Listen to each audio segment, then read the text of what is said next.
అదే RTV app వార్తల్ని క్షణాల్లో చదివే అవకాశం ఉంటుంది. ఒక న్యూస్ పేపర్, ఒక టెలివిజన్ ఛానల్ మీ చేతుల్లో ఎప్పుడూ ఉంటాయి. నా చేతిలో ఉన్న ఈ లేఖ ఇది మామూలు లేఖ కాదు.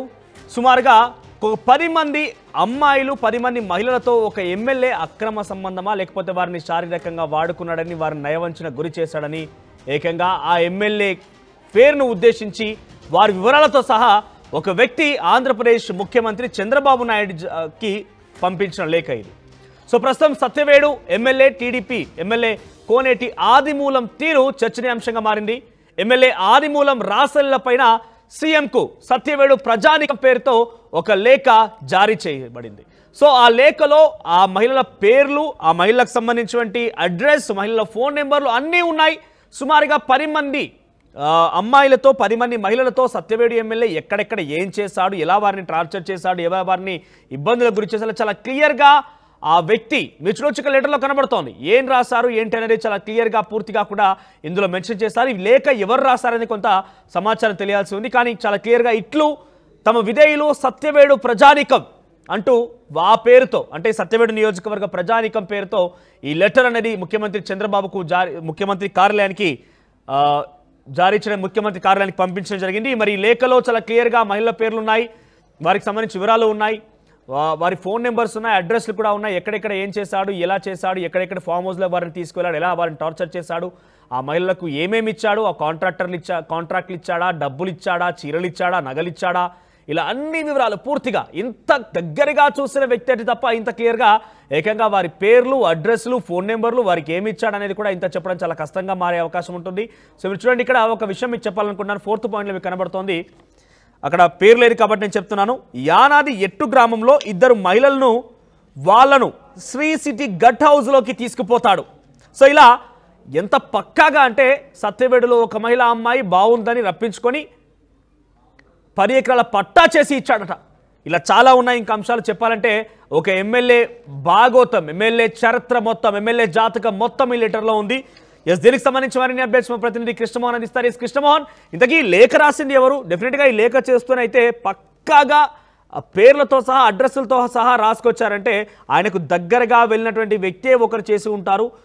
సో దాని విషయంలో ఏం జరుగుతుంది చర్చ, ఈ లెటర్ పైన ఎంత మేరకు ముఖ్యమంత్రి కార్యాలయం రెస్పాండ్ అయ్యే అవకాశం ఉంది? గతంలో కూడా ఎమ్మెల్యే బహిరంగంగా ఒక వీడియోతో కూడా పట్టుబడ్డాడు. అప్డేట్స్ ఏంటి?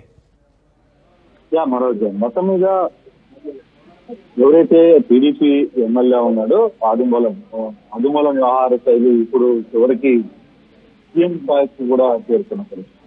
గతంలో మనం ఒకసారి చూసాం, ఏకంగా ఒక మహిళ ప్రెస్ మీట్ పెట్టి హైదరాబాద్కి వచ్చి తనను రాత్రితో కామవంతి కూర్చునే ప్రయత్నం చేశాడు, నన్ను వేధింపులకు గురి చేస్తున్నాడని వీడియోలతో సహా గుర్తులు చేసిన నేపథ్యంలో ఇప్పుడు అదే నియోజకవర్గానికి సంబంధించిన ప్రజలు ఒక లేఖను సీఎం కి ఈరోజు పంపిస్తున్న పరిస్థితి. ఆ లేఖలో చాలా క్లియర్ గా, అంటే చాలా డీటెయిల్డ్ గా ఆదిమూలం ఏ మహిళల్ని ఎక్కడెక్కడ తన అవసరాలకు వాడుకున్నాడు, అతను చేసే రాస లీలలు ఎవరెవరితో ఉన్నాయి, వాళ్ళ ఫోన్ నంబర్లు ఏంటి, వాళ్ళ పేర్లు ఏంటి, ఇట్లా ప్రతి విలేజ్ లో, అంటే సచివేడు నియోజకవర్గంలో ఉన్న విలేజులతో పాటు పక్కన ఉన్న కొంతమంది మహిళా అధికారులు, కొంతమంది మహిళా గ్రామస్తులు, కొంతమంది సర్పంచులు, కొంతమంది మహిళలు, ఇట్లా డీటెయిల్ గా లేఖ రాస్తూ దానికి సంబంధించిన వ్యవహారాన్ని అంతా కూడా సీఎం డెస్క్ కి పంపించారని.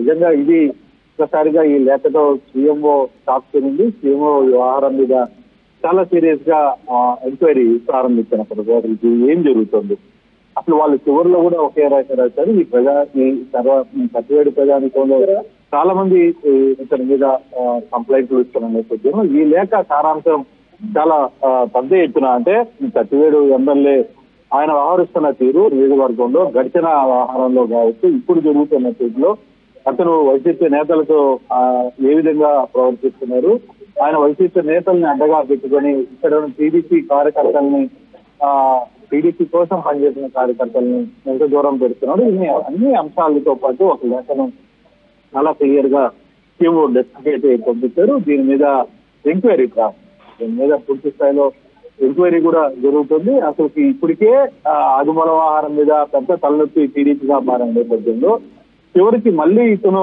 తన దారి మారలేదు, గతంలో వ్యవహారాన్ని సీరియస్ గా తీసుకుంది, పార్టీ కార్యక్రమాలకి కొంతగా దూరంగా ఉంటుందని చెప్పిన సరే కొన్ని ఒత్తిళ్ల వల్ల పార్టీ తిరిగి అతన్ని ఎమ్మెల్యేగా కొనసాగుతుంది. పార్టీ తత్వం అంతా అక్కడే ఇచ్చింది, అతనికే ఆదిమూలం ఇచ్చిన నేపథ్యంలో ఈ వ్యవహారంతో ఇప్పుడు ఈ పరిస్థితులు ఎలా మారబోతున్నాయి, ఏం జరగబోతుంది అనే చర్చ అయితే జరుగుతుంది.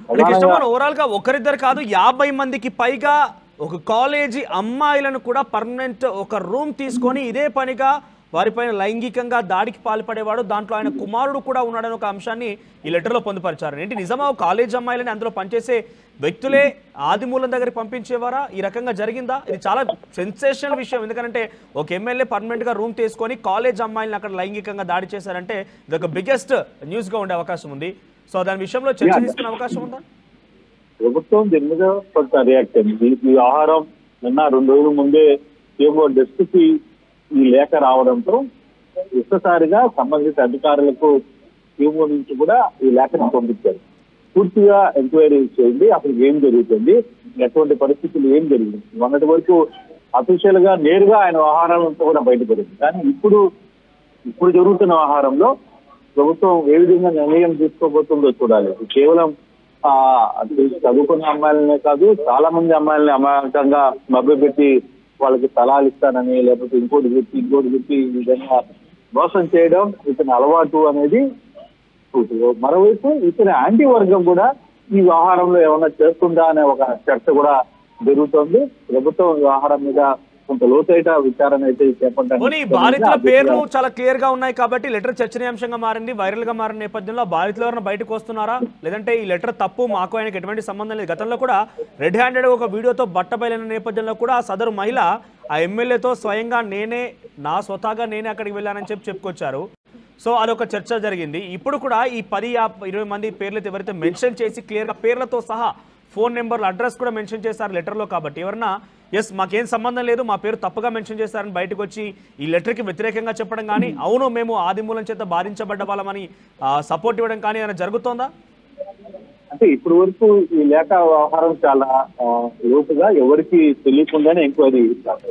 ఇప్పుడు ఈ లేఖ బయటకి వచ్చింది కాబట్టి సో ఇప్పుడు బాధితులు ఎవరైనా బయటకు వస్తారా, ప్రభుత్వం సైడ్ నుంచి ఈ వ్యవహారంలో ఎంక్వైరీ ఏ విధంగా జరుగుతుంది, జరిగిన ఎంక్వైరీలో బాధితులు ఎవరైనా ముందుకు వచ్చి మాట్లాడే ప్రయత్నం. బేసిక్ గా ఇటువంటి వ్యవహారాల్లో బాధితులు బయటకు వచ్చి మాట్లాడే పరిస్థితి ఉండదు. ఇంటర్నల్ గానే వాళ్ళకున్న సమస్యను చెప్పుకోగలరు. కానీ మహిళలు బయటకు వచ్చి నాకు ఈ విధంగా జరిగిందని చెప్పుకోవడం, అందులో గ్రామాల్లో ఇటువంటి వ్యవహారాలు చెప్పడం కొంత ఇబ్బందికరమైన అంశాలు. ఆ గ్రామాల్లో ఒక చిన్న ఇష్యూ జరిగినా ఊరంతా ఈ వ్యవహారం తెలిసిపోతుంది. కాబట్టి అక్కడ ఎవరు బయటకు వచ్చి మాట్లాడే పరిస్థితి ఉంది. ఏదైతే ఎంక్వైరీ చేశారో ఆ ఎంక్వైరీకి సంబంధించిన వ్యవహారాలు అంతా కూడా కొంత జాగ్రత్తగానే వ్యవహారాన్ని ప్రయత్నం అయితే చేస్తుంది. ప్రభుత్వం కూడా అసలు చాలా వ్యూపంగా వ్యవహారాన్ని వించి వ్యవహారాన్ని ఎంక్వైరీకి ప్రారంభించింది. వ్యవహారం మామూలుగా బయట పెట్టాలనుకుంటే చాలా పెద్ద స్థాయిలో పెద్ద రచ్చర్ అయ్యే పరిస్థితి అయితే ఉంది. కానీ చాలా వ్యూపంగా అందులో పూర్తిగా మహిళలకు సంబంధించిన వ్యవహారం కాబట్టి అందులో పార్టీ ఇంటర్నల్ గా వ్యవహారాన్ని చాలా సీరియస్గా తీసుకునే ప్రయత్నం చేస్తుంది. చాలా వ్యూపంగా ఈ వ్యవహారాన్ని నడిపించే ప్రయత్నం అయితే చేస్తుంది. చూడాలి ఈ వ్యవహారం మీద బాధితులు ఎవరైనా బయటకు వస్తారా, వస్తే ఎటువంటి ప్రక్రియ ఉండబోతుంది, ఏ విధంగా ముందుకుంటుంది అనే అంశాన్ని కూడా కొన్ని రోజుల్లో ఈ వ్యవహారం పూర్తి స్థాయిలో విచారణ జరిగే పరిస్థితి చాలా స్పష్టంగా కనబడుతుంది. Right Krishnamohan, thank you for the update. So మొత్తం మీద ఏపీ సత్యవేడు నియోజకవర్గ టీడీపీ ఎమ్మెల్యే కోనేటి ఆదిమూలం విషయం చర్చనీయాంశంగా మారింది.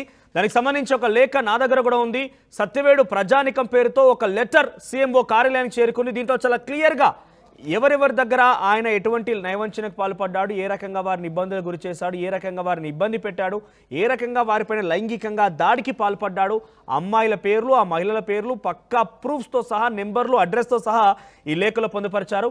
సుమారుగా ఒక విషయం మీకు చెప్పదలుచుకున్నాను. ఇక్కడ ఒక పాయింట్ ఏంటంటే కాలేజీ చదివేటువంటి కొంతమంది అమ్మాయిలని, సుమారుగా 50 మంది అమ్మాయిలని అదే కాలేజీలో పనిచేసే ఒక వ్యక్తి కోనేటి ఆదిమూలం దగ్గరికి ఒక పక్కాగా రూమ్ తీసుకొని పర్మనెంట్గా ఎటువంటి లైంగికంగా దాడి ఆయన యొక్క కామవాంఛలు తీర్చడం కోసమే ఏర్పాటు చేసుకుంటే ఆ రూమ్ పంపించేవాడట. ఇలా 50 నుంచి 100 మంది మహిళలు అమ్మాయిల పేర్లతో సహా మెన్షన్ చేశారంటే ఇది చాలా చర్చనీయాంశం అవకాశం ఉంది. మరి ఈ లెటర్ పైన సీఎంఓ కార్యాలయం ఎటువంటి చర్యలు తీసుకుంటుంది, ముఖ్యమంత్రి చంద్రబాబు ఈ లెటర్ పైన సదరు ఎమ్మెల్యే పైన ఎటువంటి చర్యలు తీసుకుంటారు, ఎంక్వైరీకి ఆదేశిస్తారా, ఈ మహిళలకి న్యాయం చేస్తారా మాత్రం చూడాల్సిన అవసరం అయితే ఉంది. సో ఈ ఎమ్మెల్యే పనితీరు పైన, ఈ లెటర్ పైన మీ అభిప్రాయం ఏంటి కామెంట్ రూపంలో తెలియజేసే ప్రయత్నం చేయండి. మరిన్ని వీడియోస్ కోసం ఛానల్ ని సబ్స్క్రైబ్ చేయండి, లేటెస్ట్ అప్డేట్స్ కోసం వాట్సాప్ ఛానల్ ని ఫాలో చేయండి అండ్ లింక్ డిస్క్రిప్షన్ లో ఉంది.